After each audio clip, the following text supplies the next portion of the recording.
Assalamualaikum warahmatullahi wabarakatuh.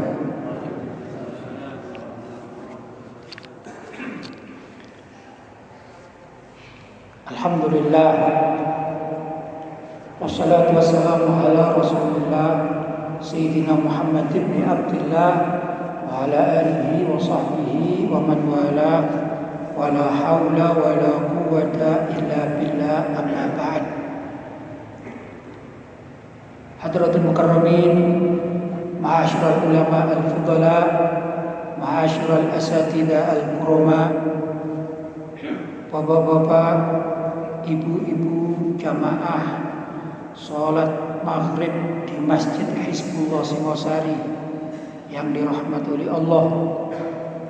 Alhamdulillah, sampai hari ini kita masih mendapat perlindungan dari Allah Subhanahu wa taala dan juga mendapatkan kenikmatan sehat. Mudah-mudahan segala pemberian Allah Subhanahu wa taala ini dapat menyebabkan giatnya kita atau semakin giatnya kita untuk beribadah kepada Allah Subhanahu wa taala. Dan juga mudah-mudahan segala apa yang kita laksanakan dijadikan oleh Allah SWT sebagai ibadah sunnah yang pahalanya dilipat gandakan. Allahumma amin. Tak lupa kita juga bersyukur karena hari ini kita masih diberi kesempatan sehingga bisa melaksanakan ibadah sholat maghrib berjamaah di tempat yang sangat dimuliakan oleh Allah. Tidak semua orang yang diberi kesempatan semacam itu oleh Allah Subhanahu wa taala. Sebagian dari saudara-saudara kita di saat yang sama, di waktu yang sama, yaitu waktu bainal isya'ain, di antara waktu maghrib dan isya ada, tentunya ada. Mereka belum diberi hidayah oleh Allah SWT, sehingga di waktu yang sangat barokah itu mereka masih ada di jalan-jalan atau di tempat-tempat kerja atau di tempat-tempat yang bahkan naudzubillah min dzalik, tempat yang dimurkai oleh Allah Subhanahu wa taala. Kita berbicara di kalangan umat Islam, ini masih ada yang demikian. Karena itu kita patut bersyukur kalau kita pada waktu yang sangat mulia ini berada di masjid setelah melaksanakan sholat berjamaah, kemudian kita melaksanakan satu perintah dari agama, yaitu hadir dalam majelis taklim. Mudah-mudahan semua ini mendapatkan catatan pahala yang besar di sisi Allah Subhanahu wa taala. Allahumma amin. Bapak-bapak dan ibu-ibu yang dirahmati oleh Allah, sebagaimana biasanya saya membaca kitab Risalah Ahli Sunnah wal Jamaah karangan Al-Allamah Asy-Syaikh Muhammad Hasyim Asy'ari atau Ki Haji Hasyim Asy'ari, yang mana pada hari ini, kalau di dalam cetakan buku saya ini, kita sampai pada halaman 29. Ini babnya tentang min dzikri imarat iqtirabisah, yaitu penyebutan tanda-tanda dekatnya hari kiamat. Ini sudah pelajaran yang lampau, sudah kita baca ya. Sekarang sampai pada halaman 29. Saya bacakan di situ yang pelajaran sebelumnya saya kutip sedikit agar nyambung dengan yang sekarang ya. Wa minha, di antara dari tanda-tanda dekatnya hari kiamat, la taqumus sa'ah, tidak akan terjadi kiamat hatta sehingga takhruja keluar atau muncullah sab'una kadzaban 70 orang yang menjadi pendusta agama, kadzab, pembohong, penipu. Ya misalnya di antara dari 70 orang itu mengaku menjadi nabi misalnya. Ya. Kan sudah ada ini ya. Kemarin ini di Makassar ada seorang wanita ya yang lagi ramai di medsos ini, seorang wanita mengaku menjadi nabi minta diakui oleh Departemen Agama. Ya, sebenarnya kasusnya sudah agak lama itu, sekitar 2013 dia sudah mulai mengaku menjadi nabi. Ya, sekarang lagi lagi viral di media sosial karena barusan saja mendatangi kantor Departemen Agama untuk minta diakui sebagai seorang nabi. Ini wanita ini. Padahal kalau kita melihat dari kaidah syariat bahwasanya yang diangkat menjadi seorang nabi itu pasti adalah seorang laki-laki, bukan dari kalangan wanita ya. Dan kedua disebutkan bahwasanya Nabi Muhammad SAW adalah nabi akhiruz zaman, nabi akhir zaman yang tidak ada nabi lagi setelah wafatnya beliau sallallahu alaihi wasallam. Maka 70 kadzab atau pembohong ini antara lain adalah orang-orang yang mengaku menjadi nabi ya. Tentu begini, kalimat 70 sering saya sampaikan, andai kata jumlahnya kalau di total yang mengaku jadi nabi sejak Nabi Muhammad wafat sampai sekarang kok ternyata lebih dari 70, maka sebagian ulama itu mengatakan kalimat 70 atau spesifikasi 70 itu dikatakan yadullu alal kathra, menunjukkan banyak alias banyak yang mengaku menjadi nabi. Atau kalau memang tepat 70 itu tentu yang mengaku jadi nabi ini adalah yang betul-betul meyakinkan dengan tanda-tandanya, mungkin dia hebat sehingga banyak orang tertipu ya dah. Mungkin dia termasuk ahli sihir ya, begitu. Kalau yang kemarin saya baca di media sosial tentang wanita yang mengaku menjadi nabi tanggal berapa itu ya, sekian Agustus ini, dia tidak punya kehebatan apa sama sekali ya. Dia tidak memiliki ilmu yang mengatakan bisa mengaku saya adalah mendapatkan wahyu, misalnya bisa terbang atau apa dan lain sebagainya ya, yang orang itu kemudian menengok. Ini enggak. Jadi ini termasuk ya pengakuan dusta saja kan begitu ya. Tidak ada tanda-tanda yang menunjukkan bahwa kalau dia nabi misalnya, dia palsu, nabi palsu, tapi dia memiliki suatu hal yang hebat sehingga banyak orang yang mengikut. Sedangkan wanita ini tidak punya pengikut ya, mungkin tidak dimasukkan dalam hitungan 70, tapi ini pertanda bahwasanya pengakuan semacam itu menandakan dekatnya dengan tanda-tanda hari kiamat begitu ya. Qultu wa ma ayatuhum, apa itu tanda-tandanya? Qala, dikatakan ya'tunakum bisunnatin walam takunu 'alaiha. Di antara dari orang-orang yang masuk dalam hitungan 70 kadzab, pembohong itu adalah orang yang suka menyebutkan sunnah tapi dia tidak mau mengerjakannya ya. Misalnya dia mengajak, kalian ayolah kembali kepada sunnah Nabi, kita hidupkan sunnah Nabi ya, tapi dia tidak mengamalkan, tidak mau mengamalkan, bahkan kadang-kadang memusuhi.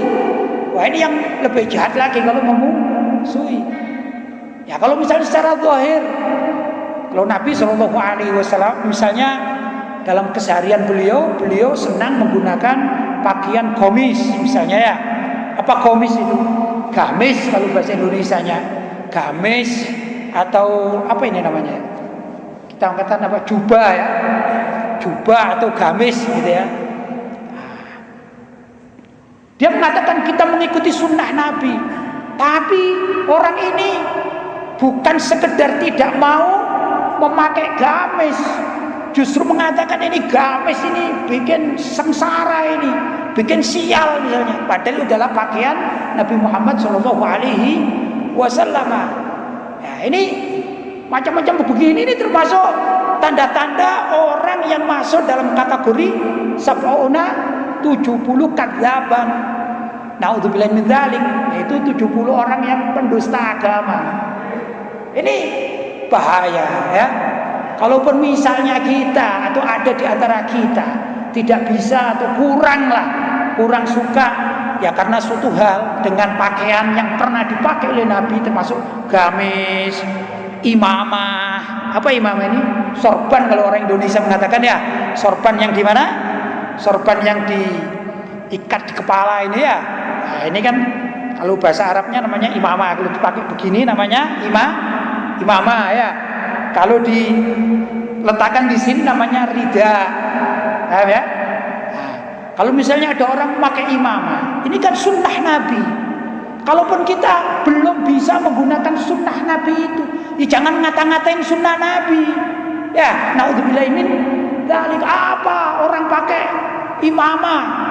Wah, ini kan bikin problem lagi. Wong kita ini bukan hidup di Arab, kita ini hidup di Indonesia kok pakai imamah segala. Ini termasuk yang membohongkan sunnah Nabi. Naudzubillah min dzalik. Sekarang musim misalnya kayak gitu ya. Baju putih. Dikatakan kanan Nabi SAW yuhibbul bayad. Nabi itu senang pakaian putih. Kalau kita kebetulan tidak bisa berpakaian putih, jangan sampai menghina, mencaci maki pakaian putih. Karena itu adalah pakaian yang dicintai oleh Nabi Muhammad SAW. Kita kan biasa saja ya. Misalnya kita pergi tidak pakai imamah, ya tidak apa-apa. Kita tidak pakai baju putih, ya tidak apa-apa. Tapi kalau sampai mengata-ngatain, menghina pakaian yang dicintai oleh Nabi, itu berarti termasuk tanda-tanda datangnya kiamat. Naudzubillah min dzalik. Ada lagi misalnya mayoritas orang di Indonesia ini kan tidak berjenggot ya, mayoritas begitu. Ya tidak apa-apa, nggak ada salahnya. Wah, memang tidak ditakdirkan sebagai orang yang punya jenggot ya atau brewok, apa ini namanya jambang atau ini ya, tidak ditakdirkan seperti itu. Berbeda kalau orang Arab di sana, mayoritas adalah menggunakan atau tumbuh jenggotnya. Tapi Nabi SAW ini mengatur kehidupan manusia yang berjenggot. Beliau mengatakan biarkan jenggotmu, pelihara jenggotmu. Tapi untuk apa ini? Kumis suruh merapikan, memendekkan dan dirapikan. Sunnahnya bukan panjang, kan ada orang jenggot yang sampai panjang gitu ya. Enggak, dipendekkan ya, kemudian dirapikan. Ini sunnah. Loh, kalau ada orang yang tidak berjenggot marah-marah kepada orang yang berjenggot, apa itu jenggot? Bikin bodoh aja, bikin penampilannya jelek misalnya. Padahal Nabi sendiri menggunakan atau memelihara jenggot. Ini kan sama dengan membohongkan apa yang diajarkan oleh Nabi. Loh, macam begini-begini ini biasanya ini ya bisa dikategorikan sebagai tanda-tanda keadaan atau keberadaan orang macam begini, termasuk datangnya atau datangnya hari kiamat. Naudzubillah min dzalik. Ini dikatakan ya'tunakum bisunnatin, mereka mengatakan akan menghidupkan sunnah, lam takunu alaiha, tapi dia atau orang-orang ini tidak melaksanakannya. Yughayyiruna biha sunnatakum, bahkan mereka ingin merubah sunnah atau kebiasaan kalian yang sudah bagus, yang mengikuti syariat akan dirubah ya. Nah, sekarang musimnya ini. Jadi orang-orang yang biasanya melaksanakan syariat dengan benar, ini dirubah-rubah. Ya, barangkali kalau orang misalnya ya sudah terbiasa dalam kesehariannya, kalau ketemu kawannya assalamualaikum ya, ini kan sunnah Rasul. Karena Rasul juga mengatakan afsus salam bainakum, ucapkan salam di antara kalian. Nah, kemudian ingin dirubah. Wah, kita ini tidak hidup di Arab ini, ya nggak ngerti kalau assalamualaikum. Assalamualaikum itu perlu dirubah. Keselamatan atas diri kalian, selamat kepada kalian yang hadir. Dirubah-rubah demikian. Padahal sunnahnya mengatakan assalamualaikum warahmatullahi wabarakatuh. Ya dah. Nah, kan sering terjadi. Sekarang ada kalimat habis salam ditambahi, yang melakukan orang Islam lagi. Misalnya dikatakan assalamualaikum warahmatullahi wabarakatuh, ditambahi salam sejahtera untuk kita semua. Padahal kalimat salam sejahtera untuk kita semua ini biasanya dipakai oleh orang-orang di luar Islam. Ya, ini akan merubah sunnah yang sudah diajarkan oleh ulama-ulama salaf. Yang ulama-ulama salaf itu mengikuti ajaran Nabi Muhammad SAW. Kemunculannya demikian ini mengkhawatirkan, karena itu pertanda sebagai tanda-tanda dekatnya datang hari kiamat. Nah, orang yang menjadi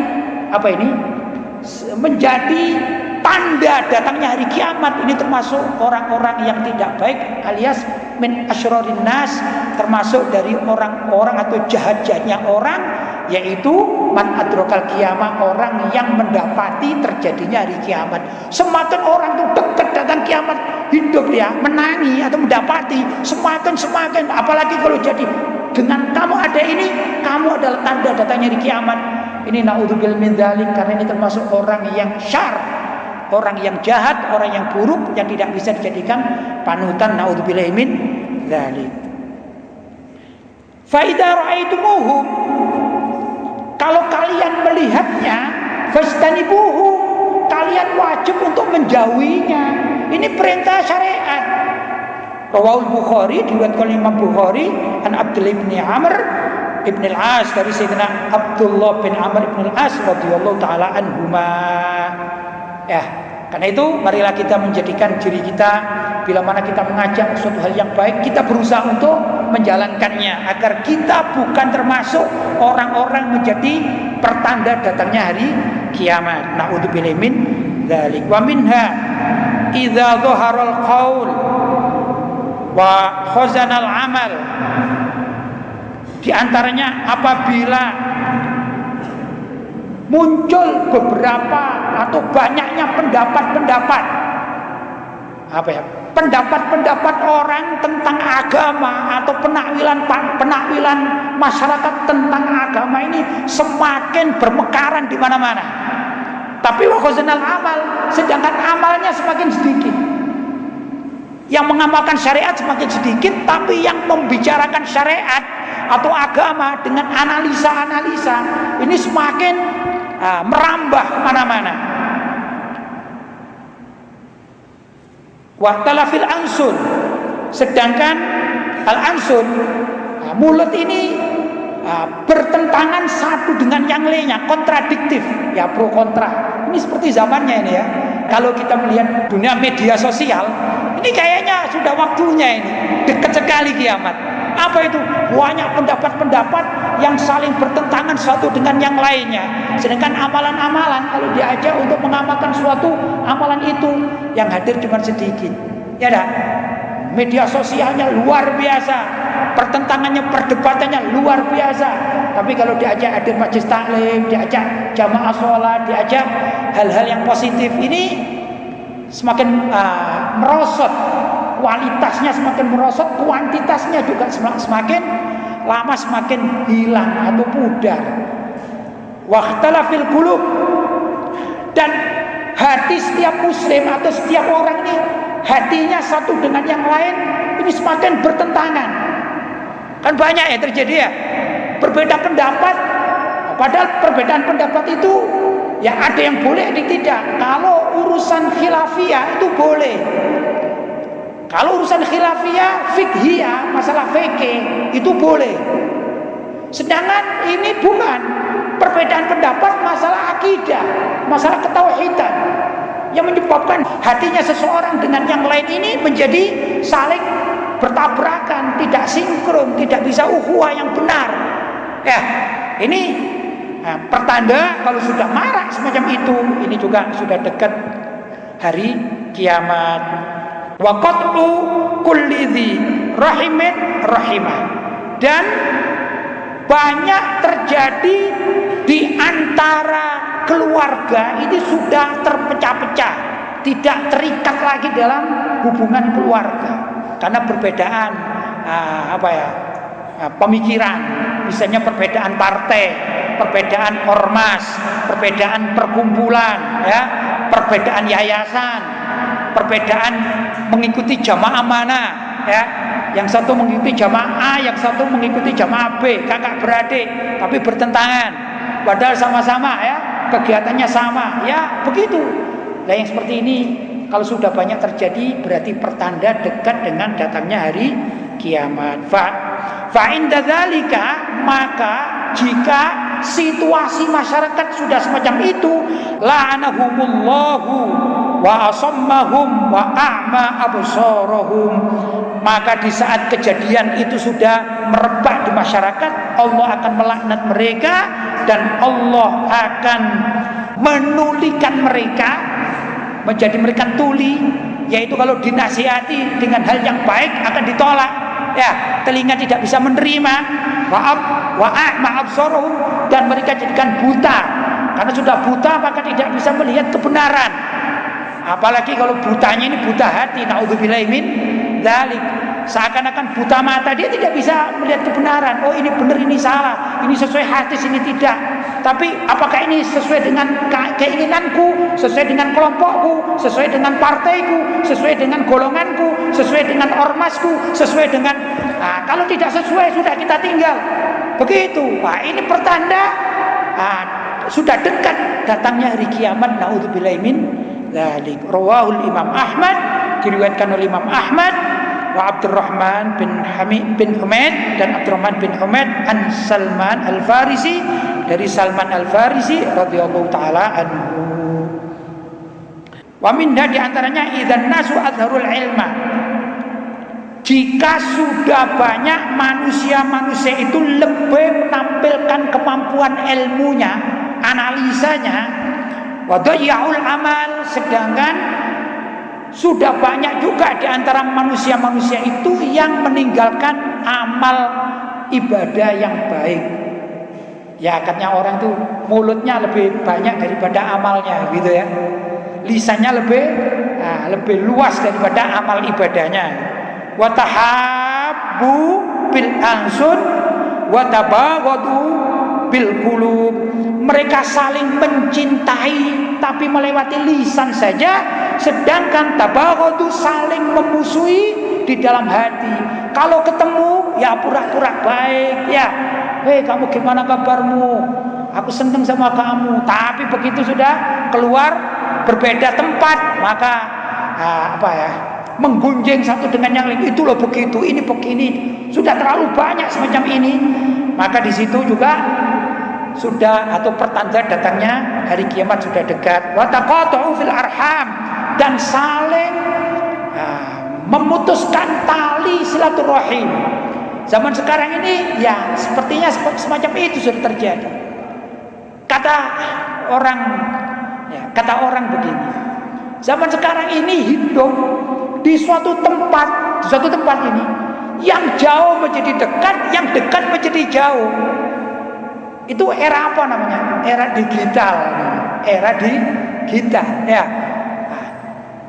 Orang senang melancong kemana-mana, bahkan ya sampai mengenal tempat-tempat yang atau indah-indah rekreasi apa saja dikenal oleh dia, mengerti. Tapi luar biasa, tetangga kanan kiri dia tidak paham, ya, tidak nyambung. Kadang-kadang satu rumah hidup bersama di satu rumah, bahkan satu ruangan. Ini satu keluarga, ceritanya satu keluarga ini ya, satu ruangan, di ruang keluarga yang biasanya bersama. Tapi zaman sekarang walaupun hidup dalam satu ruangan, satu atap, satu tempat, lampunya satu, setiap orang membawa gadgetnya masing-masing, ya dah. Maka yang duduk di sebelahnya ini dia seakan lupa, dia tidak diajak bicara.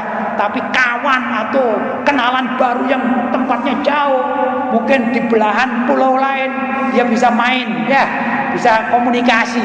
tapi dengan adik, kakaknya, bahkan antara anak dengan orang tua, ya dah, dengan dan seterusnya. Ini kadang-kadang tidak bertegur sapa. Ini seakan sudah menjauhkan. Ini silaturahim yang agak terputus. Ini juga ada nilai.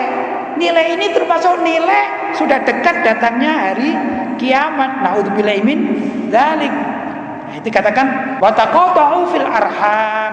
Kalau sudah datang masa semacam itu, la'anahullahu inda dzalika, maka Allah akan melaknat mereka atau pelaku-pelakunya itu inda dzalika, tatkala keadaan semacam itu sudah terjadi. Fa'asammahum, dan Allah akan menulikan telinga mereka, wa a'ma absarahum, dan Allah akan membutakan mata mereka.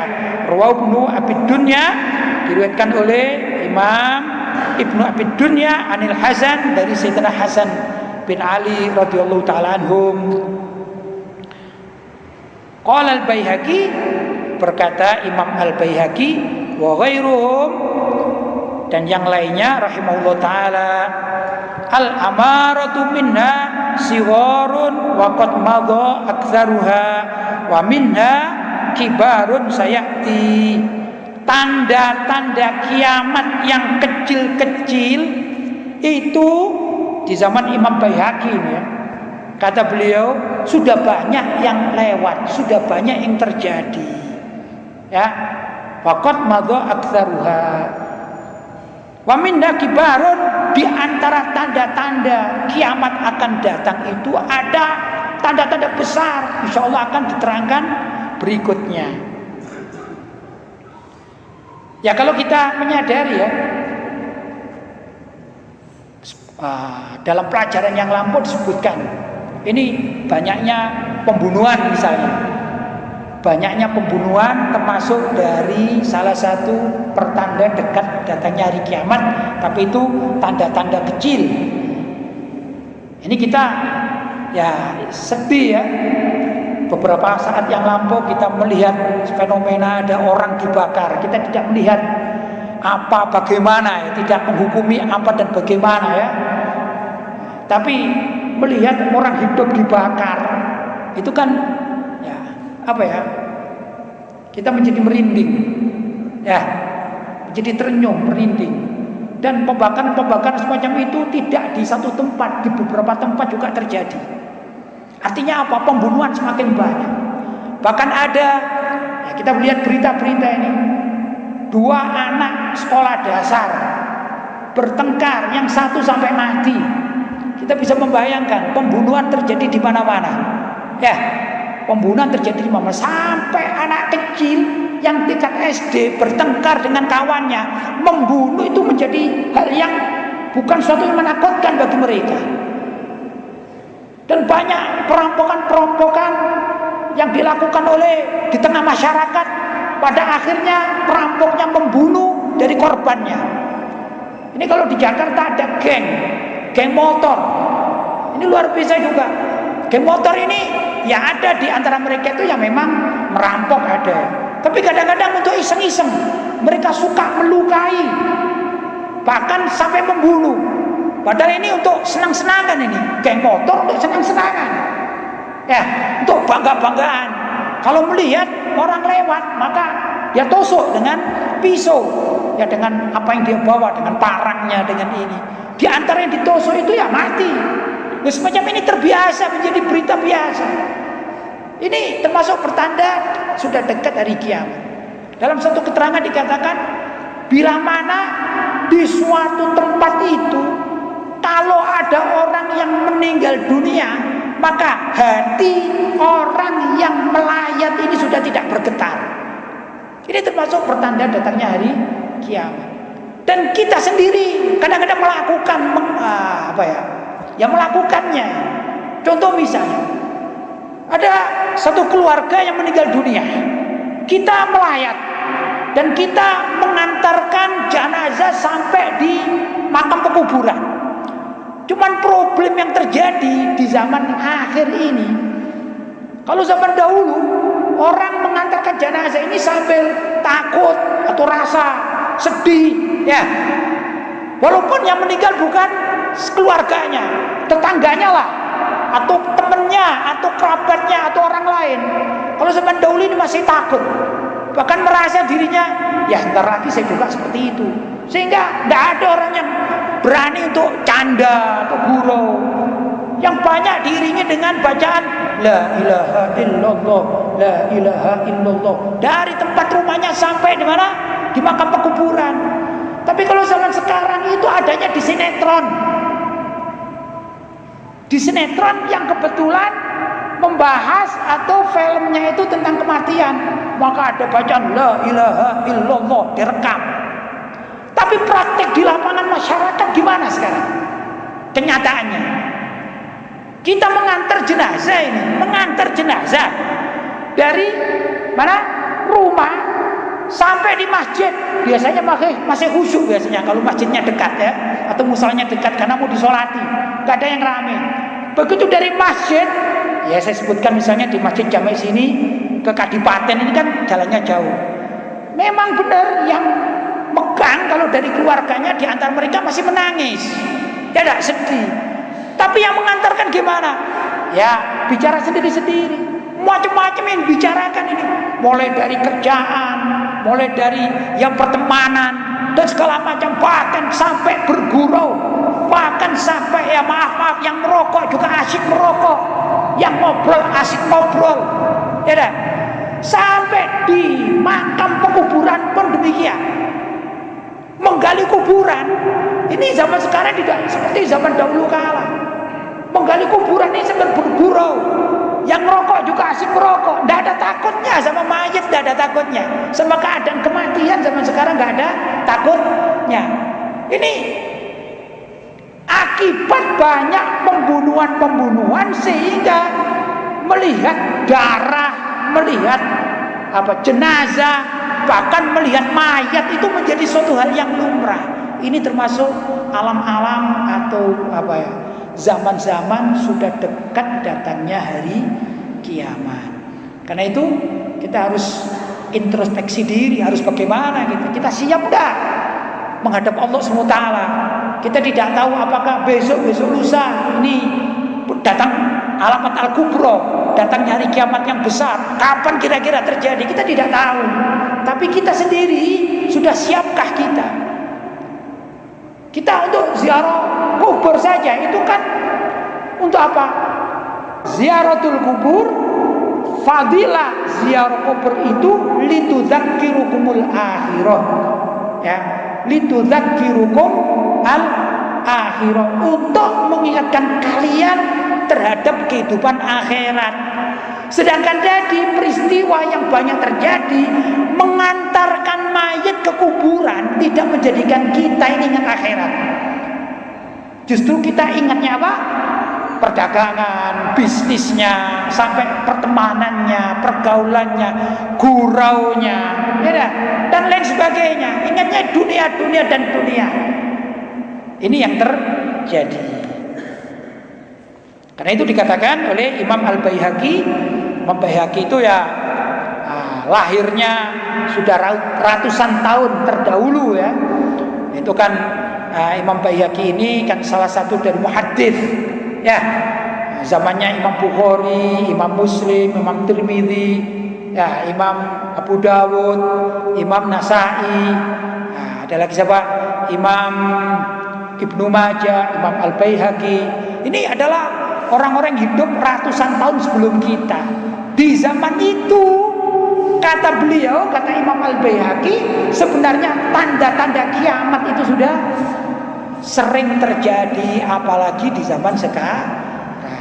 Karena itu, bapak-bapak dan ibu-ibu yang dirahmati oleh Allah SWT, dalam kesempatan yang baik ini, saya mengajak diri saya sendiri dan juga mengajak bapak-bapak dan ibu-ibu, bagaimana caranya agar kita menjadi orang yang baik di akhir zaman, di saat orang-orang jahat, orang-orang buruk, orang-orang yang menjadi datangnya hari kiamat atau menjadi tanda-tanda datangnya hari kiamat bermunculan, Mudah-mudahan kita bisa istiqomah mengikuti syariat yang diajarkan oleh Rasulullah SAW, yang dilestarikan oleh para sahabat, dilestarikan oleh para tabi'in, dilestarikan oleh para ulama-ulama salaf Ahlussunnah wal Jamaah, sampai kepada ulama-ulama kita, sampai kepada kita tetap alas siratil mustaqim, berada pada jalan yang lurus, tidak belok-belok kemana-mana, tidak bengkong sini bengkok sini ya,